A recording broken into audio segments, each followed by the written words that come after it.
Es uno de los líderes espirituales y políticos más importantes de este siglo. Su presencia ha sido el soporte de su pueblo. Su pensamiento ha permeado en todo el mundo. Su historia comenzó el 6 de julio de 1935, día en que Tenzin Gyatso nació en el seno de una familia campesina, en la aldea de Taxter, al noreste del Tíbet. 2 años más tarde, el niño llamado Lamo Dondup fue reconocido como la encarnación de Thupten Gyatso, el 13º Dalai Lama. De esta forma, la esperanza y la fe del Tíbet se posaban en sus pequeños hombros. A los 4 años fue ordenado monje budista y entronizado como el 14º Dalai Lama. En los años que siguieron, se preparó para dirigir a su pueblo. A los 25 años, recibió el doctorado en estudios budistas, el grado de Geshe Larampa, el más alto honor académico de la tradición budista del Tíbet. Pero fue en 1949, a la edad de 14 años, cuando asumió su responsabilidad política como jefe del Estado tibetano, empujado por el comienzo de la invasión china del territorio histórico del Tíbet. Desde ese instante, el Dalai Lama hizo un sinnúmero de intentos para restablecer la paz.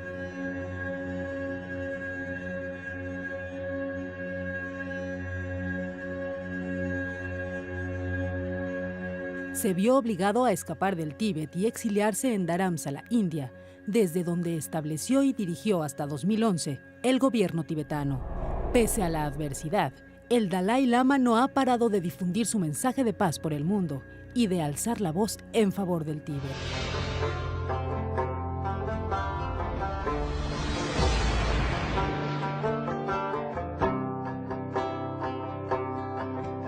Tenzin Gyatso ha viajado por más de 62 países.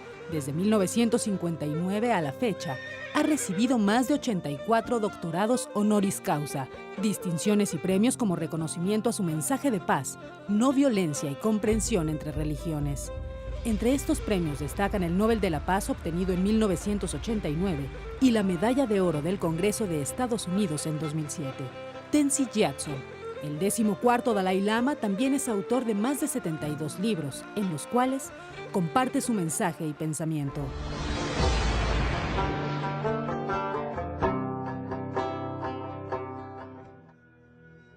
Muy buenas noches, amigas y amigos. Hoy tenemos algo sumamente especial. Tuvimos la fortuna de recibir a su santidad, el Dalai Lama, en el Centro Fox y en la comunidad de San Cristóbal.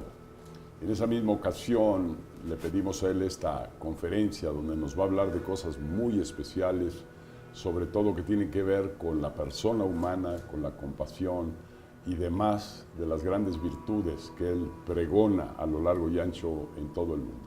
Así que bienvenidos. Dalai, Your Holiness, welcome to this program. We're very pleased and honored to have you here. And I'd like to start. If you tell us a little bit about your land of born, the Tibet. To many people in Mexico is in one side magic, but on the other one very enigmatic what goes on. So a little bit about Tibet, and then I'm going to ask you about the Buddhism as such. But let's start with Tibet, please. And remember your youth there. People usually call roof of the world. It is true. Major rivers which cover almost whole Asia is the ultimate source from Tibetan plateau. So some Chinese ecologists, they describe Tibetan plateau as third pole because effect global warming from Tibetan plateau is as much as South Pole, North Pole. Then my own area, northeast side, Tibet, usually we call Amdo. I think 7th century, 8th century, 9th century, the whole Tibetan area is under Tibetan emperor, one emperor. Then I think 9th century disintegrated. So my own sort of birthplace area is more or less a little bit isolated from central Tibet. But linguistically, or the letter is concerned, same, Tibetan writing, Tibetan letter. And of course, same Buddhism. So in my own village, very remote, 1955, I had opportunity to visit my own home. Quite sort of remote area. So, but my family, my mother, was very, very kind women, villager, illiterate, no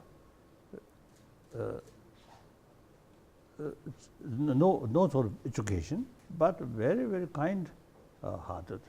So I feel the first seed of compassion I received from my mother. That I feel. So from that viewpoint, I feel I'm quite fortunate. Yes, you are. You are. And you mentioned to me this morning that we all nourish those emotions, those sentiments, those values from our own mothers and from our own family. And that's your cornerstone for education. Tell us a little bit about that.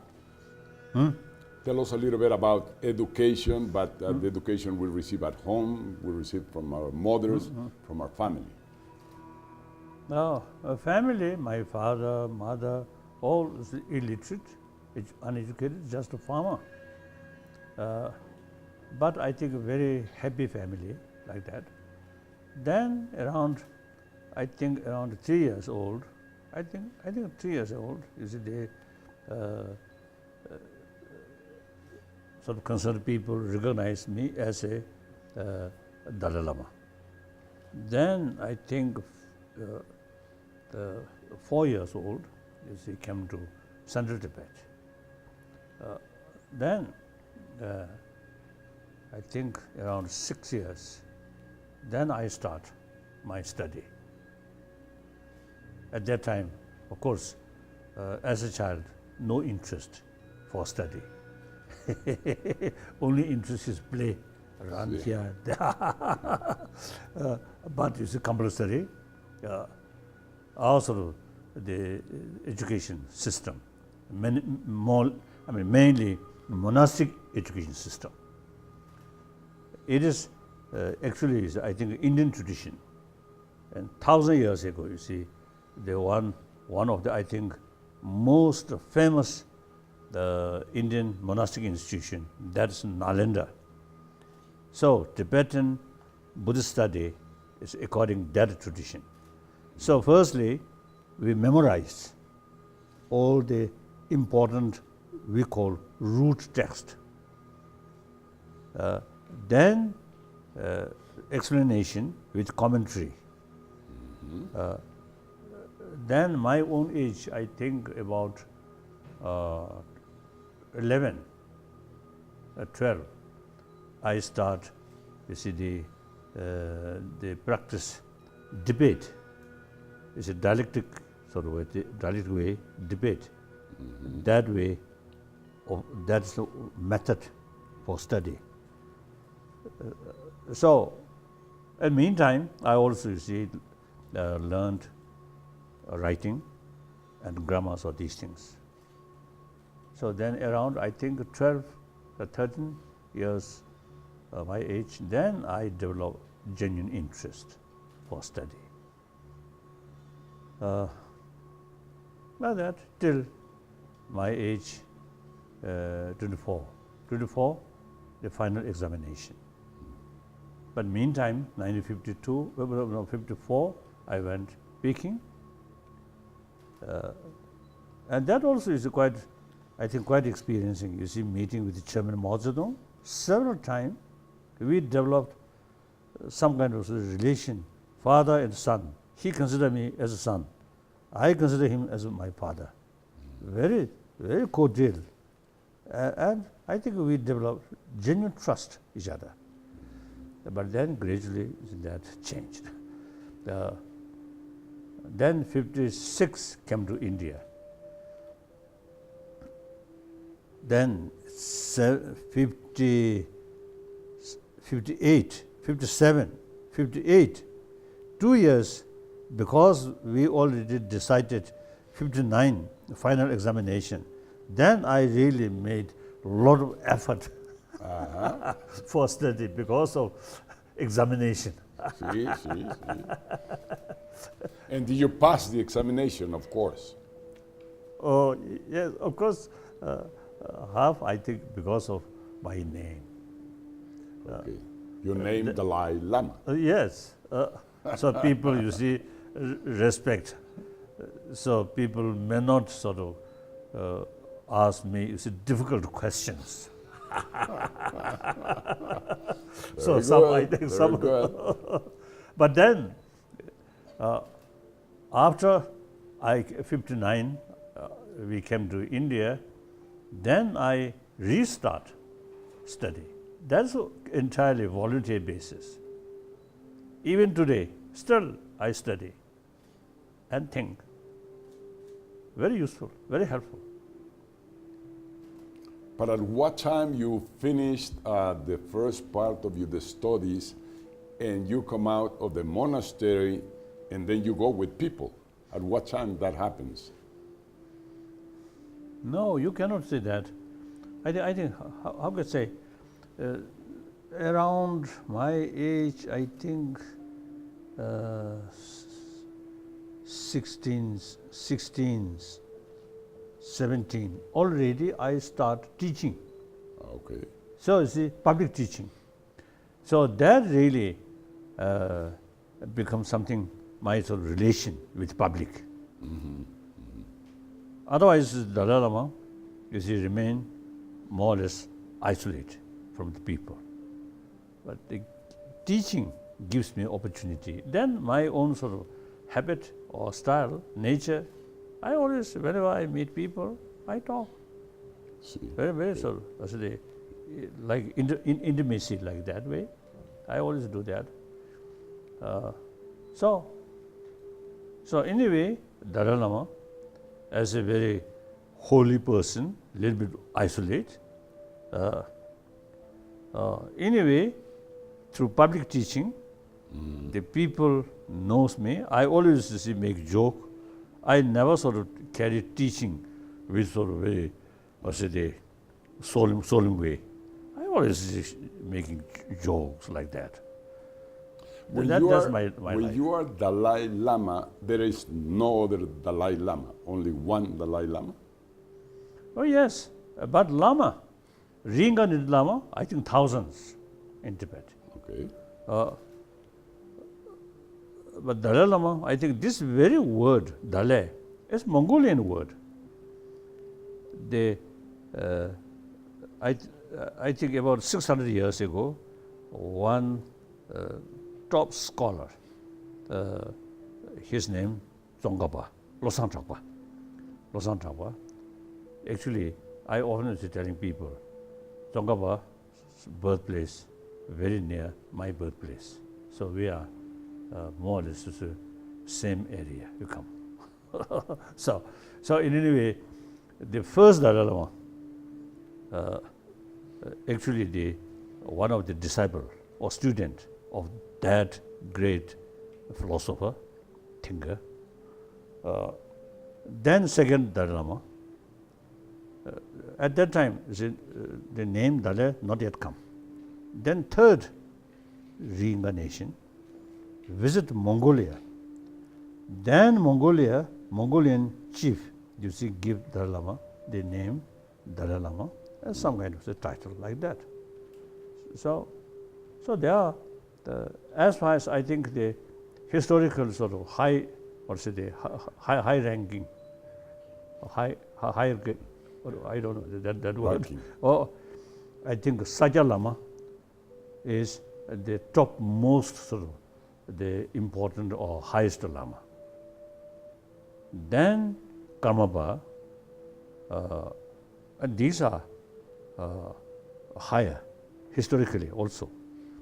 Dalai Lama only come around 17th century, like that. But then the fifth Dalai Lama, you see, under difficult circumstances, eventually you see him become the head of both temporal and spirituality.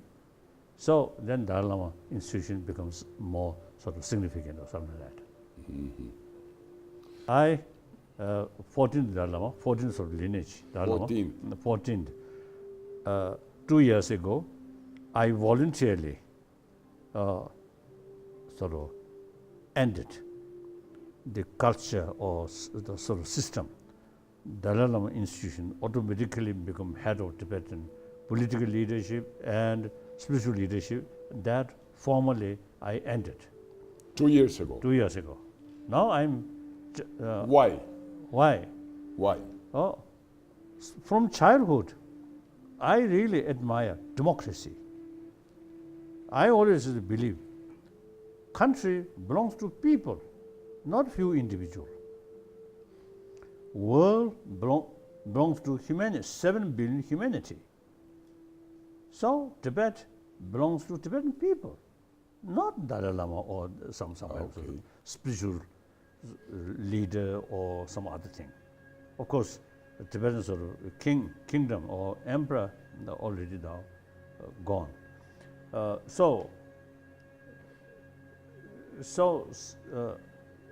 Actually, I took the responsibility about political responsibility 1950. Then 52, I start reform committee. I set up reform committee. Want to reform, carry reform, but not very successful because of the Chinese already there. They want reform according their own way.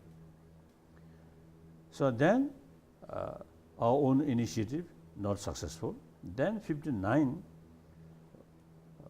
after we reach India, our administration at once we try to modernize, and we already start steps for modernization, the democratization.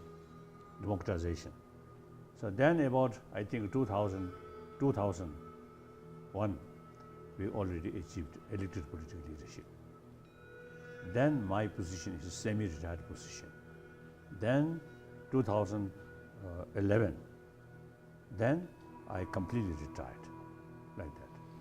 And but in the process of your life, there was a point where the case of Tibet and China became part of the conflict, and you had to move out of Tibet and go to live to India. Is that? Can you tell us a little bit about that? As I mentioned earlier, 7th century Tibetan emperor, his name is Songtsen Gampo, he married with one Chinese princess, like that. Chinese emperor's princess, like that. So very close link, family ties there. And also the religion, Buddhist religion also, you see, in the field of religion also is some connection. However, the 8th century Tibetan emperor, then he preferred, as far as Buddhism is concerned, must take directly from India. So then, at that time, 8th century, one of the top master, top sort of philosopher, and also logician, his name Shantarakshita, he invited to Tibet. He established Tibetan Buddhism, like that. So then, those time, 7th, 8th, 9th, sometimes very cordial relation, family ties, sometimes a little bit sort of conflict, go like that. Then after Tibet is disintegrated, then is some area is administered by Chinese officials like that. But the central Tibet, more or less sort of de facto independent sort of nation. So there are always the different views. The Chinese view, there's one Chinese view. Among the Chinese also official views, some scholars' views, and Western sort of view the very nature of relation between Tibet and China. So like that. So I personally is not much concerned about these things. Important is we have very unique cultural heritage, culture of peace, culture of non-violence. It's really worthwhile to preserve that kind of culture. And with Tibetan Buddhist knowledge, really, now today, I think among perhaps billion Buddhist population, around less than billion. I think several hundred millions. So among them, I think a Tibetan Buddhist tradition, I think most complete, and we study very rigorously, at least 20, 30 years study. And the books which we study, they actually over 300 volumes, all translated from India, except 10, 15 volumes translated from Chinese. The rest of all these sort of books translated from India. So suppose we have to study these books and different subject, logic, and also a lot of sort of books about psychology, then Buddhist religion and Buddhist philosophy. Okay. And also the medicine, like that. Okay. Now, you are on a world crusade for peace, for harmony, for respect of human rights. You travel around the world. You have come to Mexico 4 times with this very strong, powerful message. Tell us a little bit about that, the profound things that you try to convey to people about education, about formation, about values. I think last, 1 or 2 centuries, a lot of material development there. So I think people eventually develop some kind of culture of material values. And lifestyle also only talk about external material value. So we little bit, neglected about our inner value. Of course, those religious-minded people, again, you see, religious people who seriously, carry the practice of one's own faith, seriously, then these, people really totally dedicated well-being of other and serving other, like Mother Teresa, and this great sort of religious sort of person. However, in the public, the influence or impact of religious faith also is sometimes a little bit degenerate, not much of reduced. And then family value also sometimes is reduced. As a result, now I think people, majority of the people, not much pay attention about inner value. Now, recently I saw one report. Out of 7 billion human beings, over 1 billion non-believer. Recently I was in some former Eastern European countries. So some country, I think almost 50-50, believer and non-believer. So like that. So therefore, and then a lot of problems. I always mention, actually, man-made problem. So these ultimately is little bit here, not weapons, not some other sort of external things, but really here, lack of peace. It's full of frustration, anger, hatred. Then with strong concept of we and they, then this violence, unhealthy situation, bully, exploitation, cheating, all these things will happen. So we have to sort of think, we have to sort of find how to challenge these problems. So since these problems, ultimate source is here, so we must sort of deal about that. That the way to deal that, not prayer, not meditation, but through education, awareness. Through awareness, the people should develop full conviction for their own interest for their own family, interest for their own nation, interest for humanity, the moral principle, taking care or sense of concern of others' well-being. That is something very, very essential. So usually I describe, without relying on religious belief, simply use common experience, common sense, and scientific findings. Last over 30 years, I had sort of serious discussion with scientists, scientists in 4 fields: cosmology, neurobiology, physics, particularly quantum physics, then psychology. These 4 fields. You see, I had a lot of sort of discussions with various different sort of scientists. So now become quite clear. The scientists, they found constant fear, constant anger, hatred, actually eating our immune system. Then more compassionate mind, the brain function much sort of normal, and blood pressure reduce, stress reduce. So these are scientifically now proved. So we are not talking about a heaven or next life. Simply how to build healthy body, healthy person, healthy family, healthy sort of community. Excellent, excellent. Dalai, one word, and with this we'll finish because time is running out. One word about beyond religion.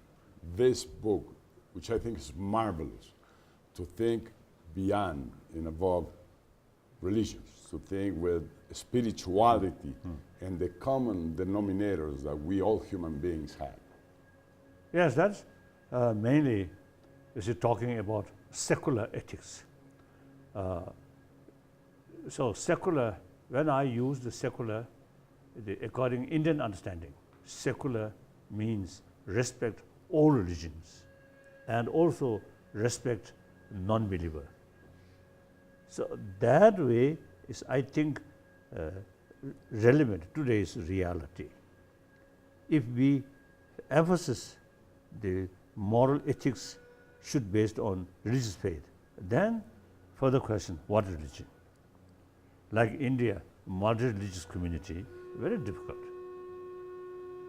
So respect all religion and also non-believer, and within that, on that basis, you see, develop the clear sort of awareness, importance of moral ethics.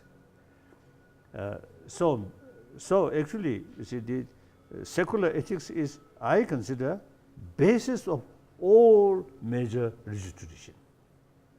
Any person, you see, who have sort of firm belief about secular ethics, then his or her religious practice also become very sincere. Otherwise, sometimes religious people also sometimes there are some sort of hypocritical way, saying some nice things, doing not necessarily that way. So these are clear signs lacking full conviction about moral ethics. Now that we must sort of bring through education, through awareness. Then, once the people full sort of conviction about this value, then various measures tradition have immense sort of was a useful method to further increase that. Pudiéramos estar platicando toda la noche por horas de este maravilloso hombre, pero sobre todo su pensamiento, su amor a la humanidad, su gran calidad de persona y su gran autoridad moral.